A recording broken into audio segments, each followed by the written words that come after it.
நிலை வாழ்வை நோக்கி தவக்காலத்தின் 12ஆம் நாள் தியானம். அழைப்பும் உருமாற்றமும். ஆபிரகாமின் வாழ்வை காண்கின்றோம்.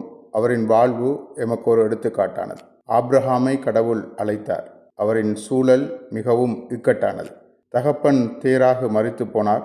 சுமை முழுதும் தன் தோளில் சுமத்தப்பட்டது. பொறுப்புகளை ஏற்று தன்னையும் தன்னை நம்பியுள்ளவர்களையும் பாதுகாத்து வழிநடத்த வேண்டிய நேரத்தில் இந்த அழைப்பு வருகிறது.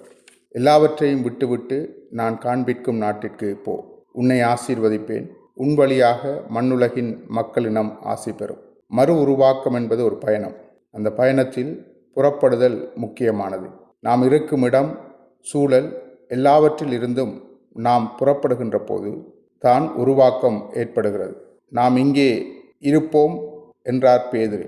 இல்லை, நாம் மலையிலிருந்து இறங்கி கீழ் செல்ல வேண்டும் என்கிறார் இயேசு.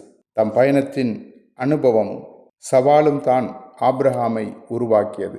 அந்த பயணத்தின் சவால்களையும் தோல்விகளையும் ஏமாற்றங்களையும் தாண்டிதான் அவர் வாழ்வின் அனுபவத்தை பெற்றார். அதைத்தான் கடவுள் நீதியாக கருதினார் என்கிறார் பவுல் தனது நிருபத்தில். ரோமர் 4:3. மறு உருவாக்கம் என்பது ஒரு விசுவாச பயணம். கீழ்ப்படிவுடன் ஆபிரகாமை போல் அதை ஏற்று பயணிப்போம். ஆண்டவர் எம்மை நிலைவாழ்விற்குள் நடத்துவார். ஆமென்.